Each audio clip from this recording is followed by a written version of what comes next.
एक चोर निकलता है, एक साया रोज निकलता है। अस्सलाम वालेकुम नाज़रीन, आप देख रहे हैं ZAH एंटरटेनमेंट। मैं हूं ज़हीर अहमद। आज हम पांचवी और आखिरी उस फिल्म का जिक्र करेंगे जो बॉलीवुड की कॉपी की लॉलीवुड ने, यानी पाकिस्तान की फिल्म इंडस्ट्री ने इंडिया की कॉपी की।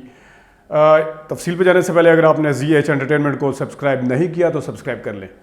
नाज़रीन, पांचवी और आखिरी फिल्म जिसका नाम है राजा रानी, जो कि इंडिया में 1973 में रिलीज़ हुई, जिसमें शर्मिला टैगोर और राजेश खन्ना ने लीड रोल प्ले किए थे।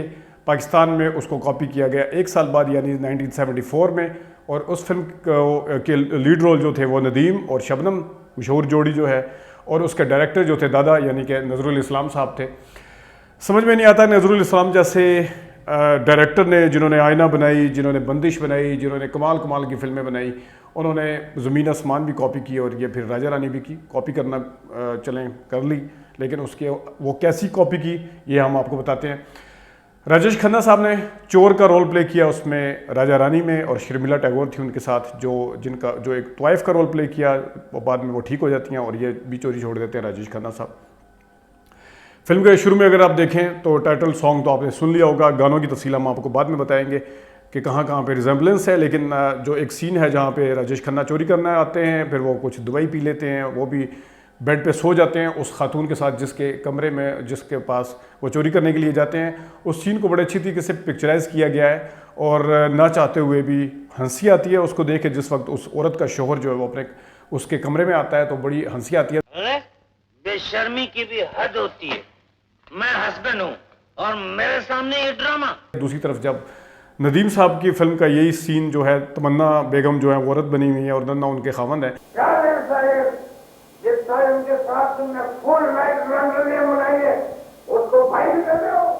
हालांकि नन्ना जो है वो फेमस है कॉमेडी के हिसाब से।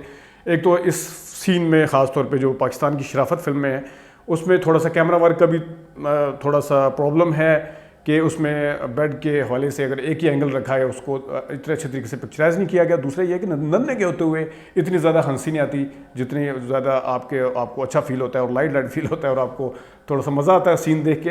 राजा रानी में राजेश खन्ना वाला तो ये तो एक सीन था जिसका थोड़ा सा मैं बताना चाह रहा था। इसके अलावा जहाँ पे राजेश खन्ना साहब आते हैं और उसको आके कहते हैं कि जिस वक्त शर्मिला टैगोर उन्हें कहती है कि मालूम है तुमने आज जो बहादुरी दिखाई है इसका अंजाम क्या होगा।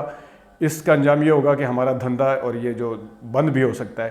तो आगे से राजेश खन्ना कहते हैं कि ऐसे धंधे से भीख मांगना या मर जाना बेहतर है। आज तुमने जो बहादुरी दिखाई इसका नतीजा क्या होगा जानते हो? लोग यहाँ आना बंद कर देंगे। नाच गाकर जो कमाती थी, अरे उससे तो भीख मांगना अच्छा है। सेम इसी तरह शबनम भी यही वाले डायलॉग बोलती है और नदीम का रिस्पांस भी कुछ ऐसा ही होता है। आज जो तुमने बहादुरी दिखाई है जानते हो इसका अंजाम क्या होगा? लोग यहाँ आना छोड़ देंगे। अरे ऐसे धंधे से तो अच्छा है कि इंसान मर जाए या भीख मांग ले। बहुत ही कमाल के डायलॉग हैं जहाँ पे शर्मिला टैगोर चोर को, यानी कि तुम तो चोरी करके चले जाओगे और हमें दुख दे जाओगे। तुम्हारा क्या, तुम एक चोर हो, चोरी करके चले जाओगे और जिंदगी भर का दुख दे जाओगे। जिसका बड़े अच्छी तरीके से जिसको रिस्पॉन्ड करते हैं राजेश खन्ना और कहते हैं वाह रे आज तो चोरी भी नहीं की और पकड़े भी गए। ये जिंदगी भी बड़ी कुत्ती चीज है। आज पहली बार चोरी भी नहीं की और पकड़ा भी गया। इसी तरह शबनम का भी ये बिल्कुल सीन इसी तरह है जो नदीम को कहती है कि तुम्हारा क्या, तुम चोरी करके चले जाओगे। तुम्हारा क्या है, चोर हो, चोरी करके चले जाओगे और मुझे जिंदगी भर के लिए दुख दे जाओगे। और आगे से नदीम भी कहता वाह रे नीली छतरी वाले आज तो चोरी भी नहीं की और पकड़े भी गए। वाह रे नीली छतरी वाले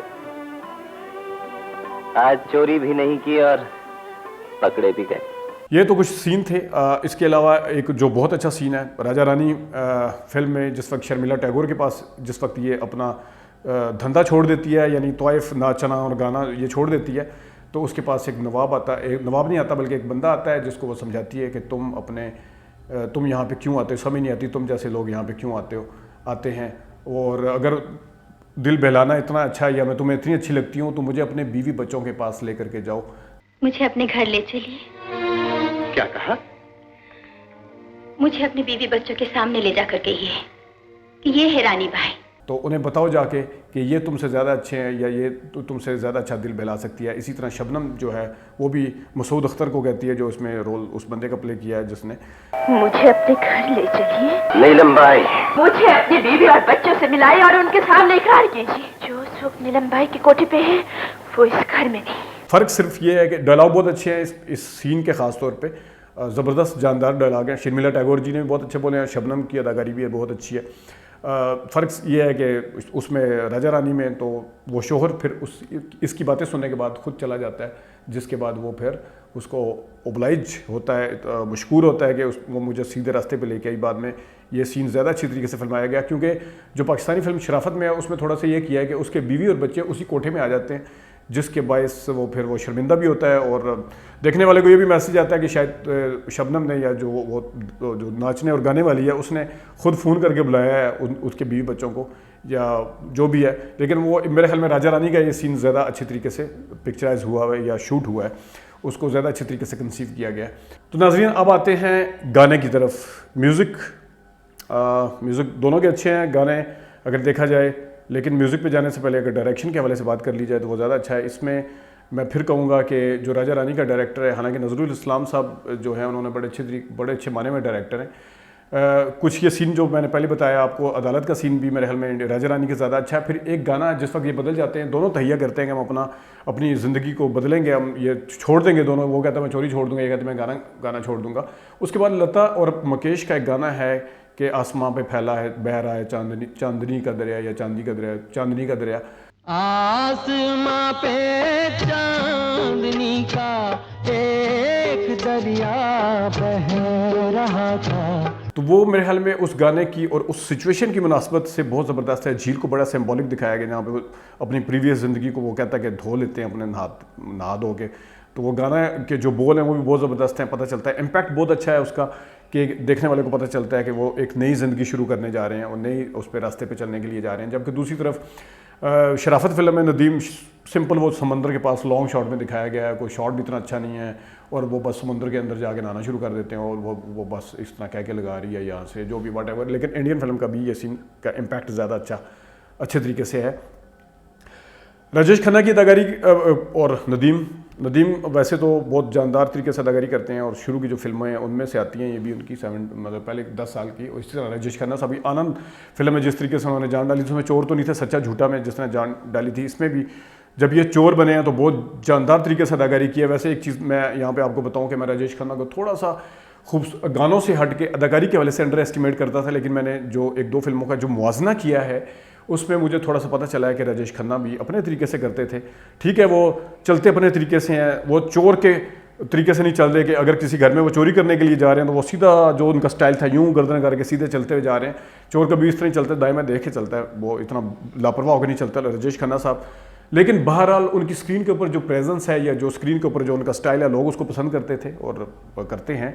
इसमें भी नदीम ने भी बहुत अच्छी अदाकारी की है, लेकिन नदीम के जो स्टाइल से जिस वक्त तक वो चोर रहते हैं थोड़ा से शराफत की झलक नज़र आती है, थोड़े से उनकी जो चेहरे के एक्सप्रेशन है, जो पॉजेज़ हैं, जो आंखों के मूवमेंट वगैरह है, वो चोरों के माहौल में पले बड़े वाले इंसान की नहीं है, बल्कि वो शराफत वाले ही नज़र आते हैं। जबकि दूसरी तरफ राजेश खन्ना साहब का एक तो वो शर्ट का बड़ा कैप शैप तो दोनों ने एक जैसी पहनी है, इसकी बिल्कुल स्लीवलेस, क्या वो बाजू तो थे ही नहीं इसकी ड्रेस के राजेश खन्ना के, लेकिन उसके अंदर जो उन्होंने जान भरी है अपने स्टाइल से।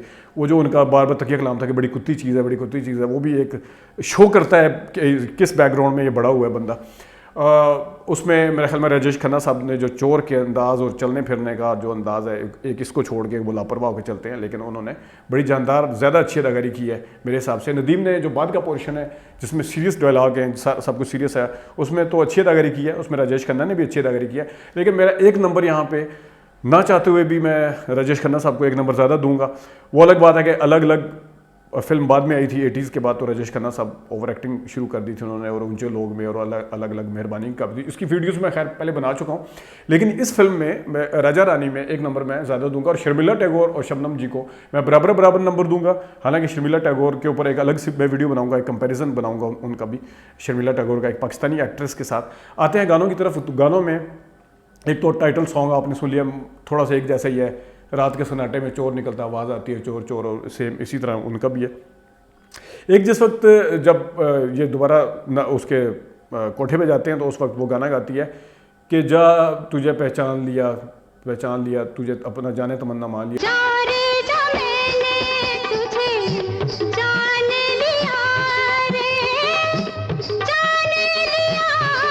और यहाँ पे भी तुझे जान लिया, जा रे जा तुझे जान लिया।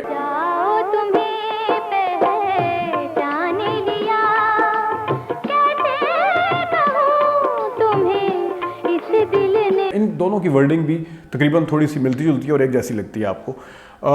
फिर वो मुकेश और लता का तो मैं पहले बता चुका हूँ, जो एक गाना है जिसमें वो रात चांदनी बह रही है आसमां पे। फिर किशोर और लता का जो गाना है कि मैं एक चोर, तू मेरी रानी, मैं एक चोर, वो कहते तू मेरा राजा, मैं एक चोर, वो भी बहुत ज़बरदस्त है।